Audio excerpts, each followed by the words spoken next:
people are actually more afraid to speak in public than they are of dying. I think about myself. Speaking was something that I loved high school, but I hated high school because of orals. Oh, yeah. Like, I couldn't stand in front of the class, embarrassingly enough. Like, my palms used to sweat. My heart used to beat. Fear of failure. But they're going to look stupid in front of their audience. It's fear of failure. Sure. Categorically, that's what Cripples. Predicate your talk on the audience. What are their pain points? What are they struggling with? What are they looking to learn or understand? Or the person, having listened to you, is going to benefit in some way. There's something that is actionable that they can implement for the better. So I think if you can... You might be have a great business, but poor communication, that business won't survive. But you might have a not so great business, but amazing communication, and that business would do well. There's power in perspective, and there's power in being able to share your own journey, because our journeys are like fingerprints. They're incredibly unique. That is a lovely description. Kudos. Yeah, I mean, even if we're doing the same thing, it's still not going to be the same. The more you peel the onion, the more you realize that the center of it is actually quite different. Welcome to the Creator Concept. On today's concept, we're speaking about how speaking positions you as an authority. I have none other than Simon Granger, who is a TEDx speaker, spoken on many boards, and speaking is one of his main lead magnets. I think as creators, we really look down on the effectiveness of being an effective communicator. And that's what I love about today's concept, to break down some frameworks of how you can be a better communicator, and most importantly, how you can get over the fear of speaking and actually speak to get your perspective out there, and most importantly, get people to put their hands up and say they want to be involved and work with you. Well, Mr. Granger, welcome to the Creator Concept. Well, I'm glad to call you a friend, but today I get to draw some knowledge from you, your journey, what you've done. But for those who don't know you out there, can you please just introduce yourself? Mr. Mapomolo, you mentioned my surname, so I figured I would reciprocate and make this, or keep this very formal. Very briefly, my experiences in branding. I've been consulting for the last 16 or so years, working with startups to multinationals across numerous industries. And I also have a background lecturing at Vega, which is one of the leading branding schools in the country. And I'm fortunate to give talks around South Africa on brand and marketing. So my focus has been pretty single-minded and focused around brand and brand building. Sure, that's good. I think if I have to track back, to our viewers that have joined us, and welcome for being a part of the Creator Concept. And today's concept, we're going to be speaking about branding, but our anchor is actually going to be about speaking and the opportunities that are available when it comes to communication and actually speaking. But I have to touch on the idea of branding. I feel like in most cases, when you hear the word branding or brand, it feels like something that's either far-fetched, that's for other companies that are big or have already made it. But essentially, if you have to break it down in its simplest form, in your perspective, what is branding? I would say there's two parts. There's perception, based on experience you have around and we were speaking before we started, politics and political parties and the leaders of those organizations. So parties, people, products and services can all constitute brands. It's our perception of them, and then equally, how does that make us feel about their behavior, their ideology, their engagement with us. So it's a combination of how we perceive that product or service, that file in our mind, and really critically, it's, as Martin Newmeyer, globally renowned brand strategist, speaks about, it's that gut feeling. So I think that it's a deeply emotional connection that we have to brands that makes a strong brand. Sure, that's true. But how do we then get to the understanding or get to the journey of that emotion part? Because I grew up knowing that branding is, you need a logo, you need a color palette, you need a letterhead. Yeah, and that's definitely, that comprises the tangible and visual dimension. But there's just so much more to it. It's delivering on your promise. It's having a clear value proposition. So if you were to flip that, the proposed value to your audience, it's having a clear value set which are your guiding principles. So it's actually, if you think about it, a brand is a complex system. Sure. And doesn't live in isolation. It has if you take, for example, a sports team. I don't know if you like any sports that you follow. Say the Springboks. Yes, yeah. If you think of the players, the coaches, the physios, the sponsors, and critically the fans, that the Springboks are a brand, but it's a system. That it's not just a player or not just a sponsor. It's that collective umbrella that makes up that brand. Sure, that's good. And where did your journey start when it comes to lovely. So at university, I had two main avenues to pursue. One, psychology, and the other one, advertising. And opposite. Yet, the very work that I've been doing for nearly 20 years, and as I said, is a blend of consulting, lecturing, and speaking, is very much brand psychology. So it's I've not even intentionally, it's just that's how it's come to fruition, and worked out beautifully. And I know that you were a lecturer for some time. Yeah, at Vega. How is that experience versus switching to being an entrepreneur and starting your own consultancy agencies? Because I know that I've done both. I've been involved with both. Just that small thing called cash flow. You sweat as an entrepreneur. It does get better as you become more established, and there's certainly pluses to being, having nearly 2 decades doing this. You do, there are pluses as you evolve as a brand and business. But I think the biggest thing is cash flow.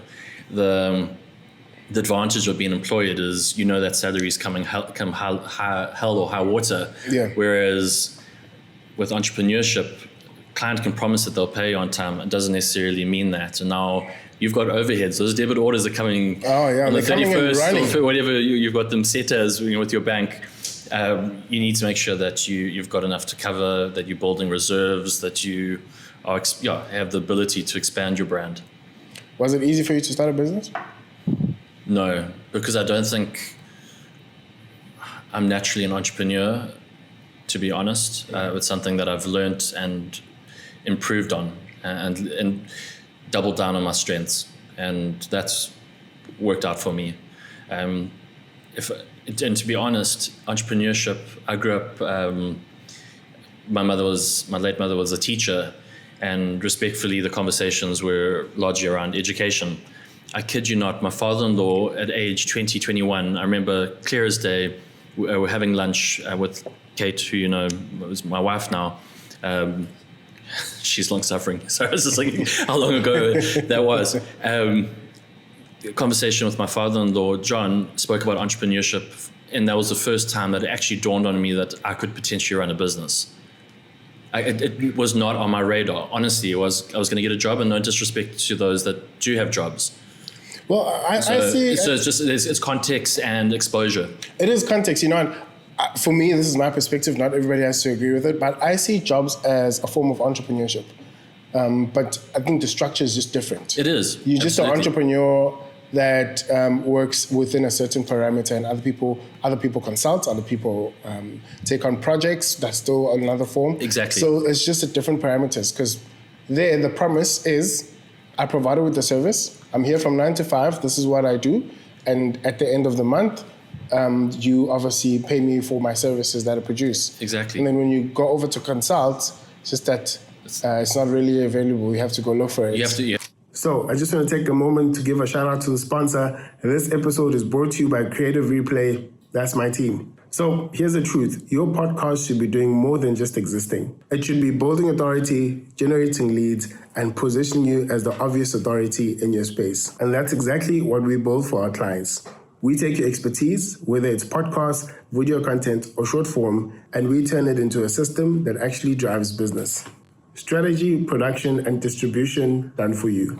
So if you want to stop guessing and start building, fill out our application in the show notes. It takes about 3 minutes, and we will honestly tell you if we can help you. So click the link below, and let's get back to the episode. You have to go hunt for the work. Yeah. I mean, and you're essentially speaking to personal branding. It's the value that you provide your employer, and you work generally in a team. So as you were speaking about earlier, brand is a system. You don't work in isolation, but you're spot on. It's a form of entrepreneurship. So never any disrespect to that, because I think often when we have the conversation of should everybody be an entrepreneur, is everybody an entrepreneur? For me now in 2026, I'm leaning more towards everybody is an entrepreneur. It's just structured differently. And the more you're looking at changing the structure, the more risk you take on. So if I'm like, okay, I did a 9-to-5 for a long time also. Yeah. And then eventually I did financial planning, which was a different form of 9-to-5 because I had freedom. You had a taste of... Yeah, there's nobody there to chase you. You have to find your own clients. Make sure you get those targets. You have to make sure you get those targets. You earn on commission. So, it was like I'm already consulting, but in a structured form because it's commission based. And that can work beautifully. It's like Albany, best of both, Best of both, 100%.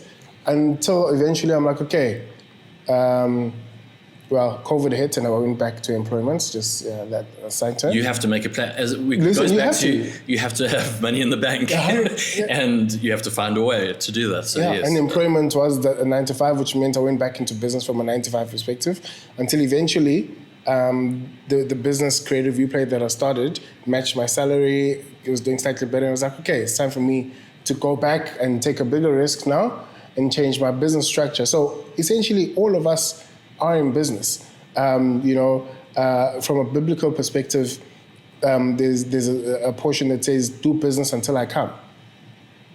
Doing business is exactly what everybody is doing on a daily basis. You are providing value for an exchange, but more than that, you are serving others. Because that's what it is. We're meant to be serving others. What I have, you don't have. What you have, I don't have. So we come through, we collaborate. Yeah, complementary skill sets. 100%. And that's how we serve others. So that's how you heard about entrepreneurship, and then it clicked. Literally over lunch at Oscars. Yeah. I think one of the things that when I think Simon... So don't get me wrong, I'd heard of entrepreneurship. I never considered... Yes, not considered it. Wasn't like that lived that much in a bubble. It was just more, it never dawned on me that I could potentially run a business. It just wasn't in my frame of reference. Yeah. One of the things that are synonymous with Simon, I think of you, is... Are you thinking men's health? No. Like cover model. Yeah, So even that. I found that very funny. No, even that, bro. Oh, even that, thank you. We have, Cool. Hopefully I'll follow in your footsteps. This is going pear-shaped. Yeah. But when I think of you, I think about speaking and I think about talks. You have done TEDx, you've done summits, you've done different marketing expos, etc. You give talks at industry level for different boards, etc. And I think there's such a missed opportunity in our creator journey when it comes to giving talks and, what it could do for us. And I really wanted this episode to be about that. Lovely. Just speaking about the opportunity of talks. So how did you get into giving talks? I think an opportunity came up while lecturing to speak at a small business event, and I raised my hand. I'd been consulting to largely small businesses, had a bit of lecturing under my belt, and presented, and just loved it. I loved engaging with people, sharing what I knew, and I think if you can predicate your talk on generosity and not what you can get out of it, that paradigm shift can translate into amazing things as a result. Sure. So it was really off an opportunity to speak. There might even be a handful, maybe 10 people max, but it was, the experience. You got to start somewhere. What have you found as the misunderstood thing about giving talks? Or what do you mean people? It's not about you. It's about them. It's about the audience. And I think we can get all caught up in ourselves and our own anxieties and fears and predicate your talk on the audience. What are their pain points? What are they struggling with? What are they looking to learn or understand? Or how can I help them? Predicate it on them and their needs, that you're already 90% of the way there because you're caring about, and that's central to my strategy work and it applies to the speaking, is empathy. It's really immersing yourselves in the world of your target audience. That's good. I think talks are interesting because I think one of the studies that was found is that people are actually more afraid to speak in public than they are of dying. And I thought, what? Is this true? And yet, personally, as mine's like, I think of, God forbid, like some horrific car accident, and that's my exit. So I would sooner speak to 1 million people than I would, the notion of being in a horrific car accident. But yes, Serious? yeah, honestly. But your stat is completely true. It's a well-cited. People are petrified. Yeah, it is.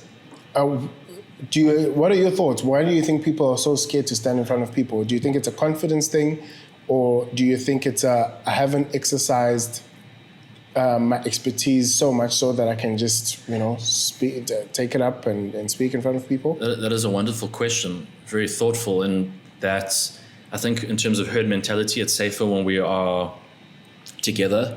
The idea of standing apart isolates us. And so I think there's a survivalist dimension to it. I think it's the fear of judgment of others. And I think it applies to all of us. I mean, I'm certainly working through it, and I'm 40, and I'm sure I'll be doing that even at age 80. Hopefully from what I gather, the older you get, particularly into your like 50s, 60s, 70s, you care less, which is a wonderful thing. So there's a plus to aging. I heard it starts at 40. Okay. Better speed up that. I think it's the fear of judgment of others, that you don't want to be seen as incompetent or stupid. You don't want to be seen as less than from a societal status perspective. I think that's what it boils down to. I think about myself. Speaking was something that I loved high school, but I hated high school because of orals. Oh, yeah. Like I couldn't stand in front of the class, embarrassingly enough, and actually be able to give either unprepared speech or a speech. Yes. Or was it on a book? You had to memorize it. Oh, you had to memorize something from a book. I couldn't, and I had to track back as to why was I so afraid of it. I think what helped to me was church, youth, where you'd be able to get opportunities to do announcements at first. Then next thing you know, eventually you run the program. Next thing you know, but my palms used to sweat. My heart used to beat. And I could see that, you know what, I cannot do this. But I had to trace back as to why was I so afraid to actually stand in front of people and speak. I think it's a few things. I think it's just your overall confidence based on... A huge factor, agreed. Yeah, based on your upbringing. And then I think for me, I look at the schools that I went to, like the primary school that I went to was great, but like I realized comprehension wasn't because it's bigger classes, it wasn't a private school. Yeah. You don't get to be fully confident in reading or doing things out loud, because it's more about the teacher just teaching and you learning and going ahead. And then 3, having an environment that allows you to freely express your thoughts, your feelings while growing up. So now when it was time for speeches, I realized that crippled me, because in one level, I'm thinking, are people going to laugh at me? Are my ideas good enough? Am I going to say something that's substantial for people to listen to? Can I even speak well? Oh, I'm going to stutter. So I have all of those ideas simply because of that backdrop. And I know for me, it took practice. It's like a muscle. It took practice. Spot on. Absolutely. Yeah, the more I did it, the better it got. And it's much better now. I still think I have quite a way to go. But it applies to all of us. I think, whether you've been in the game a year or 50, we all can improve, Sure. Yeah. From the people that you've consulted and tried to help, what have you found as the biggest blockage to people doing more talks and actually embarking on a journey of doing talks? Fear of failure. But they're going to look stupid in front of their audience. It's fear of failure. Sure. Categorically, that's what cripples. I have some clients that have embraced it or have lent in and are doing amazing things.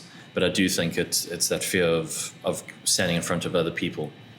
Because in a way, like you are front and center, and every word you say, your body language, it's all communicating something. And is it confident or Yeah, I mean, you can tell quite quickly whether someone is anxious or self-assured.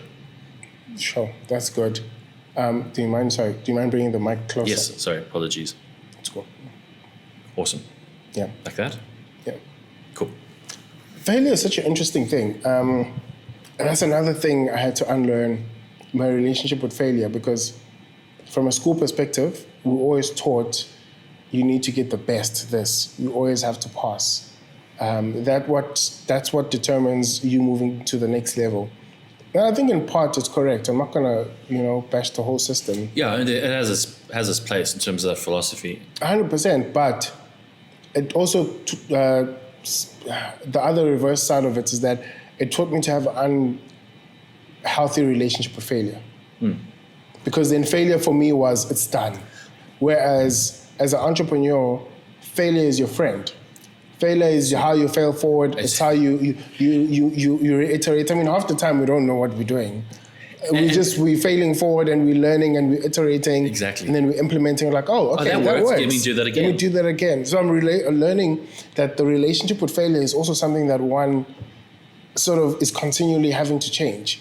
And that's something I want to do differently for my son, that I don't want him to grow up with that relationship with failure. I want him to know if you get something wrong, hey, well done, you tried. What did you learn from that? Good, okay, let's try it again. Just avoid what didn't work, try what worked. If you fail forward again, and then let's continue to do more. But to segue into speaking, I think one of the fascinating things I love about what you do is that while you are operating the law of generosity, you in return get clients. So what's the missed opportunity in giving talks?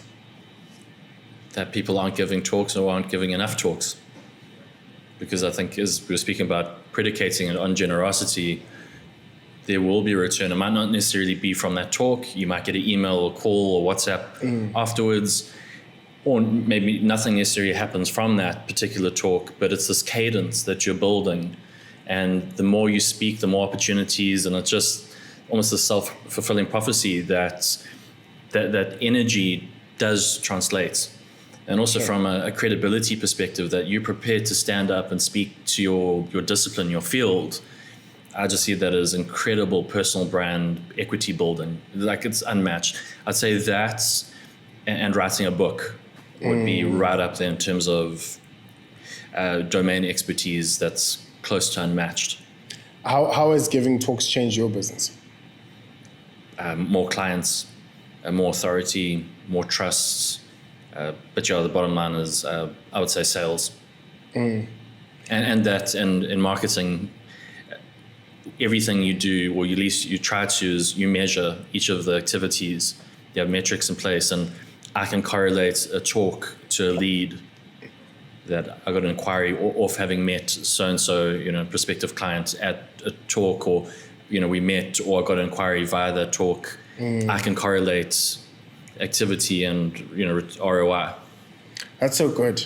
So that's one of the ways where I can categorically, I can measure that, and I know for a fact that this is translated. Whereas other marketing isn't always as predictable.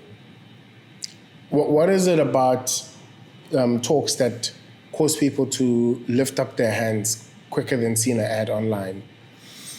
I think, and this applies whether I'm sharing this from both the speaker perspective, but also as an attendee or audience member, you very quickly get a sense of that person's character, their personal brand, their style, the references, what they're about. And I think it's a wonderful way of vetting a prospective service provider. Do I resonate? Do I enjoy their company?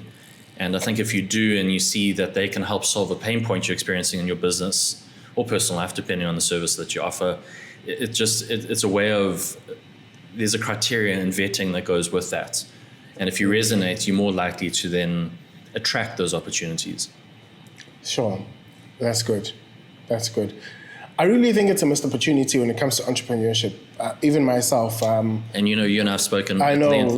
You're so natural and you're so warm. I mean, the person that's in this podcast session is the same person I know when we had a coffee earlier, and just in every meeting, I mean, and when you present, and I know you've done stuff with church, you're just so, like, you got to do more of that. I do. You're I'm so publicly natural. holding myself accountable to do a minimum of 3 talks this year, publicly. You say 30. Yes, cool. 30 is good. You know what? It's a muscle. I think It is a muscle, and I think you're gonna more get challenged hooked. the You're gonna better. get hooked on it. I can see it becoming something for you. It's gonna be addictive because you're such a domain expert in content creation. I'm actually even thinking of signing up for a Toastmasters, bro. I swear by Toastmasters, please, Yeah. like it's something. I already got invites. There's one opening up in Take Ghana. it. Like as we were speaking about earlier, everyone can improve. Even if you're the best in the game, there's certain things that we can iterate. Toastmasters, it is. That's my first step. Do it. It's Interesting.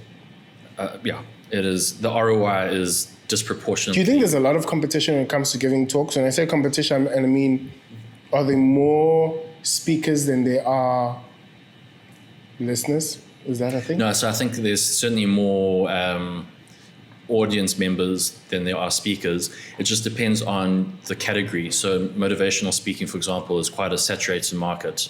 So it's just like, and business would be another. So it's about what differentiates you. Why should someone choose to listen to you over someone else? That's good. And then you need to give us the source. I think, yeah, I love frameworks. 30 bucks, come on, I got you.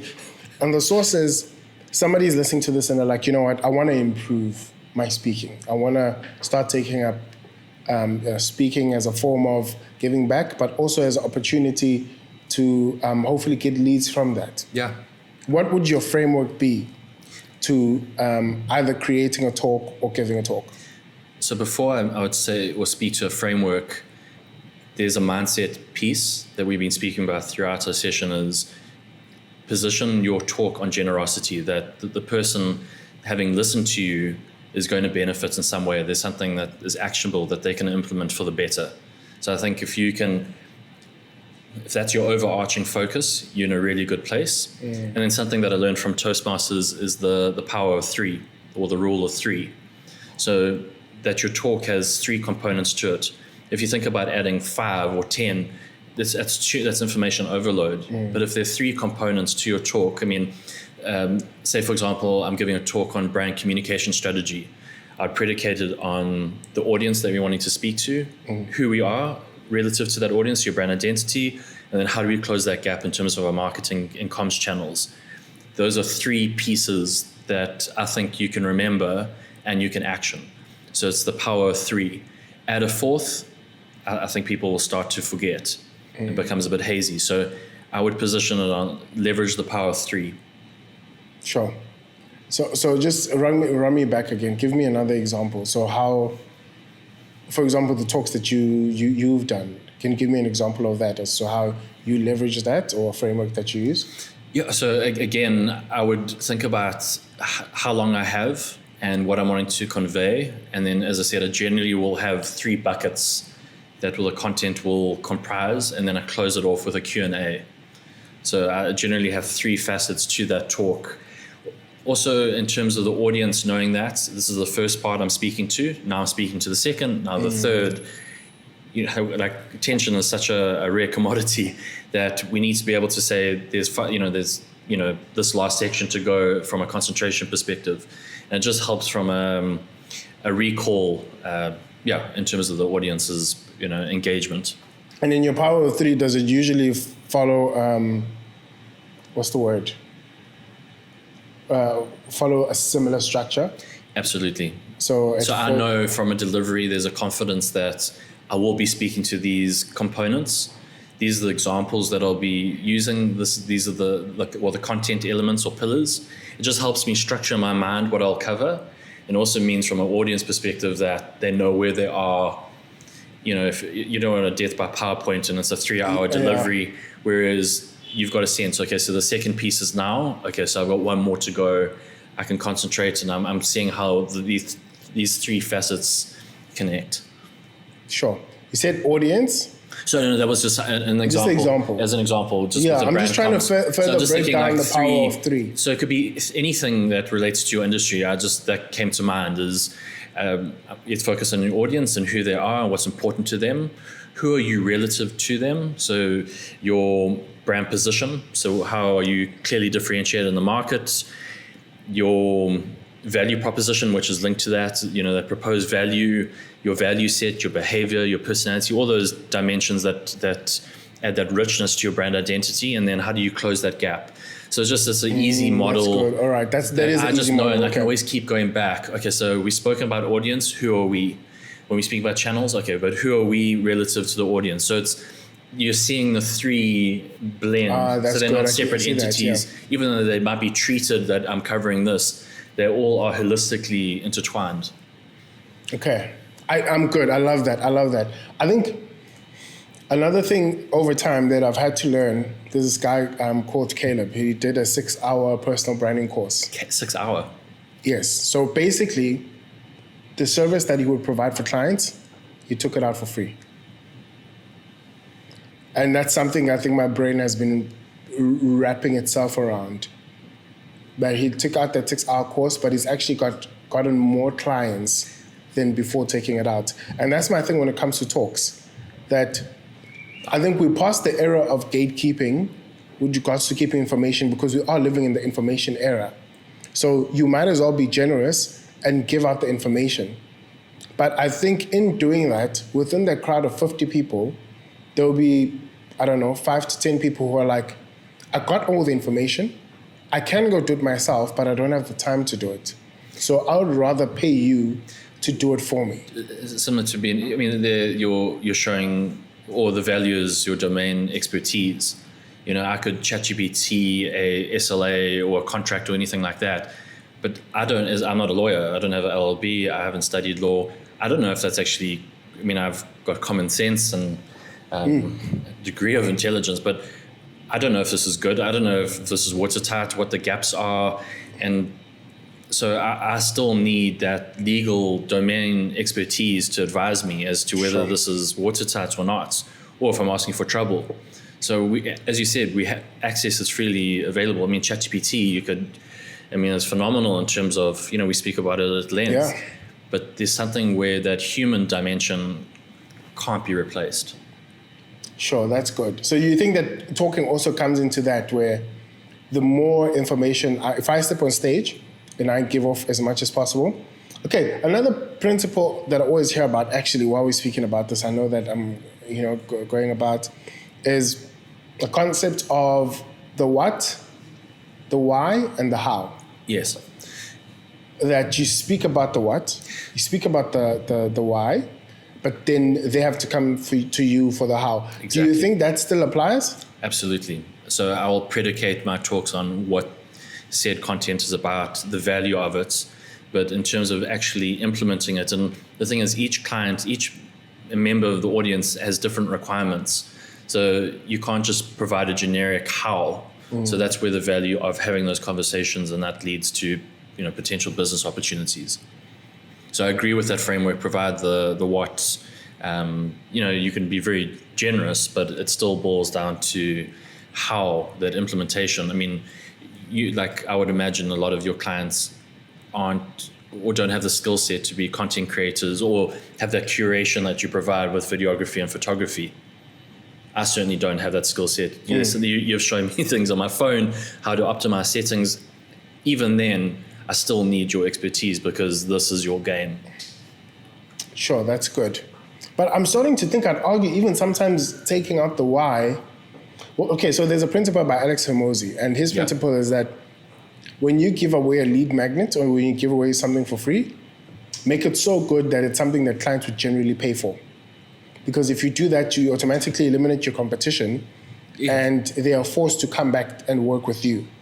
So No, I wouldn't even say forced. They're encouraged. They feel maybe even obligated. Okay, yes. Okay, obligated, yes. Maybe not forced. But we're on the same page. But you're the branding person, so language, messaging. So thank you. It matters. It does. So I think that's what I'm also thinking about, Ugutu. Do you think it would work if you start adding the how into the talks? Simply because some of the how is a few people might be able to have, the people who are starting out in business have the time to implement the how. But the people who are in the growth phase and have the budgets don't have time to implement the how. Okay, not your secret sauce. Sure. I would offer maybe a component, but not the full thing. Because you still need to, like, for example, there's an intention with speaking that it generates leads, and you don't want to make yourself obsolete. So maybe if there's 10 steps to make this, whatever the service or product, you offer the first 3, but the balance you need your skill set to finalize or to complete that thing. Sure, that's good. And then where does one start? Where do you look for opportunities to speak, to add value to, and then how do I position myself to be in the space? Personally, maybe this is just, I'm just thinking of my character. Starting small, speaking to like those 5 or 10 people I mentioned was wonderful. I don't think if I'd started out and spoke to 1,000 people, I think I would have crumbled. It's been a slow and steady maturity in my speaking to small groups through to bigger groups. I think if you can get in front of a handful of people and practice, I think joining Toastmasters is amazing, and start up by giving talks for free. That's good. Then the obligation and expectation is lower, and in time you start charging. I'm literally taking this to the bank.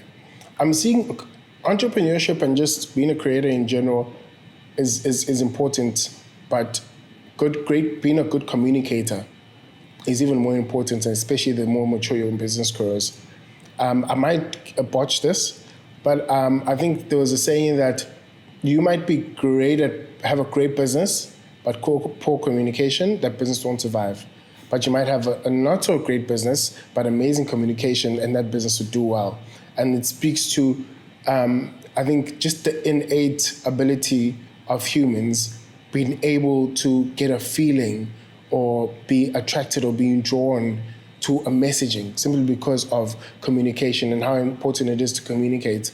And I would argue that communication is one of the unique, I think, abilities that everybody needs to have. Because same thing in the career space. You could be a great programmer, a coder, which means you don't have to talk to a lot of people. You make good money, but if you're a great coder, programmer, and you have amazing communication, you'll make more money than most people in your field, simply because you are a quality communicator. Absolutely. So you're the one explaining the concept, the software, the programs, etc. So you're the one that's going to be noticed, unfortunately, or fortunately, by upping your communication skills. And I see an upward trajectory in terms of your career prospects because you can communicate that idea. 100%. And I'm leading it back towards that I do feel that all of us have to work in our communication, because it affects whether you're in business, you're a solo creator, you're an entrepreneur, you're a professional, whatever it is that you do. Being an effective communicator determines the opportunities that are unlocked, whether it's revenue opportunities, whether it's getting into some doors, etc. And that's why I made the example of the coder or the programmer. But even though they do a job that doesn't need them to speak, but simply bettering the communication skills, it will even sometimes 10x your income, simply because you're an effective communicator. Absolutely. Do you have any frameworks that can help us be more effective communicators? Not necessarily a framework, but I think what has certainly been instrumental for me is reading aloud and listening. And that's something I've certainly had to work on over the years, is be present and try not to interrupt people. Don't assume, listen, take notes, ask questions. I think that will develop your communication skills, because as much as there's an element where you articulate and express, there's also the absorbing of information. So I think reading and listening will definitely go a long way. Sure. That's powerful. I think communication, sometimes you often see it as you have to be saying something, but a huge part of communication is actually listening. And there's a quote, I can't remember who to ascribe it to, but they said you cannot not communicate. So even if you're quiet, and I don't say anything in this podcast, I'm sitting here, I'm actually communicating something, I'm signaling with my body language. So you cannot not communicate, which I think is so true. Sure, that is. I know it's a bit of a mind. Yeah, it is. You cannot not communicate. But when someone doesn't say something, it's actually speaking volumes. If their body language like this, I'm tilted, looks like I'm defensive. So we're always signaling something. Yeah, you've been married for some time, you can tell. 10, 11 years, yeah. Yeah, you've been married for some time, you can tell. Communication underpins any solid relationship. So yes. 100%. Yeah. For our listeners that are listening out there and, they on the fence about giving talks and upping their communication, what would be just a word of advice and encouragement to them? In terms of, speaking and giving talks? Yeah, speaking, giving talks, just put your hand up. Think about what you know and what you want to share. And if you go in with the mindset, this is going to go well, I'm going to enjoy this, the audience will enjoy it, you're already 90% of the way there. Sure. People, and that's something that I learned slowly, but I think is so true, is your audience want to see you succeed. They do. And equally, they want to walk away with something that they can implement. So what is that thing that you want to share over 20, 30 minutes, however long your talk is, that they can then distill and walk away with? Sure. I love what you just said. People want to see you succeed. They do. I genuinely do believe that. And think about what you know. I'm saying that because I think, in part, a reason why so many people don't give talks is because we live in an information era and they think that what they know, everybody already knows or is absolute. But there's power in perspective, and there's power in being able to share your own journey, because our journeys are like fingerprints. They're incredibly unique. Love that as a lovely description. Kudos. Yeah, even if we're doing the same thing, it's still not going to be the same. The more you peel the onion, the more you realize that the center of it is actually quite different because of just our unique perspectives and where we come from and the way we see things. Two students could study cinematography from two different backgrounds and just how they grew up, how they view life.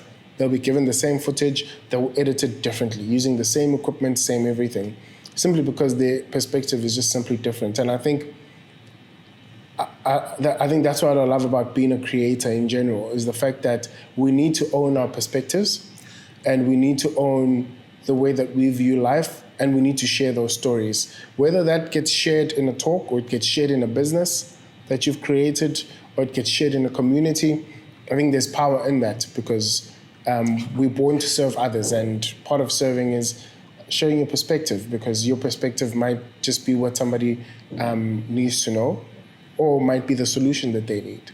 I absolutely love that. I resonate so much with what you're sharing. I think saying that you want to incorporate and it sparked, what you've just shared is, what is your flavor, your style that you bring that's distinct? Yeah. So as you said, it could be your experience, your philosophy, it could be a framework, it could be your personality. Just what is that thing that makes you distinctly you, and then that's true to you that you then project? That's good. I'm clumsy and goofy offline. I'm the same person online, and I fumble over words. I add words together in a talk, and I'm like, where did that come from? But I own it, and that's true to me, and I believe that adds sincerity, because I'm kind of navigating what supposedly is my mother tongue, and but even through making mistakes, this is who I am. And I do believe that endears your audience. Yeah, that's so good. Simon, it's always a pleasure having you. I think the question that I have for you is, what is your perspective on being a creator? In the 21st century with the explosion of AI, I think we need to create. I think it's inculcated in us. And I think in terms of marketing and building our audience, we need to have content that we can share. And I believe that is the basis of relationship building. I resonate with your brand, I don't resonate with their brand. So it's a case of I see it as a language, as a way to connect, and I think it's crucial. Sure, that's so good. Well, thank you for coming on to the Creator Concept. Thank you so much for the opportunity. We are excited to have you back again. Any last words from Mr. Granger? Where can people follow you? I'm going to leave the links in the description. Thank you. If you have any free PDFs for people to either up their speaking abilities or to get your services, I'll also leave it in the description. You can watch my videos. I give a number of talks on my YouTube channel. Also, it's shared on my YouTube channel, Simon Granger Consulting. So if you go into YouTube and type that in, my email address is hello@simongranger.com, and I'm very active on LinkedIn. If you type in Simon Granger, I'll pop up.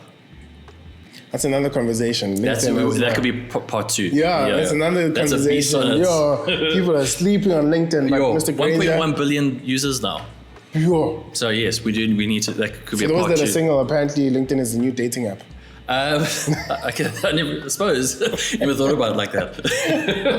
I don't know. I just wanted to add that. But you're a friend, you're a brother, and I appreciate you for coming through to the Creator Concept and sharing your concept on your journey and speaking as something that's definitely slept upon by many. Thank you. And from my side, I so value our relationship, our friendship. I feel like, I think this has been like 4 or 5 years. It feels like I've known you for like 10 or 20. It feels like we know each other for long. Like we went to like preschool together. That's like I've known you that long. True. But I love our conversations, and it feels like this is the same as though you and I, when we have our coffees, this is exactly what we speak about. Actually, it's a copy and paste. It's as organic as it gets. Yeah, absolutely. Awesome. Thank you for the opportunity. Thank you, my brother.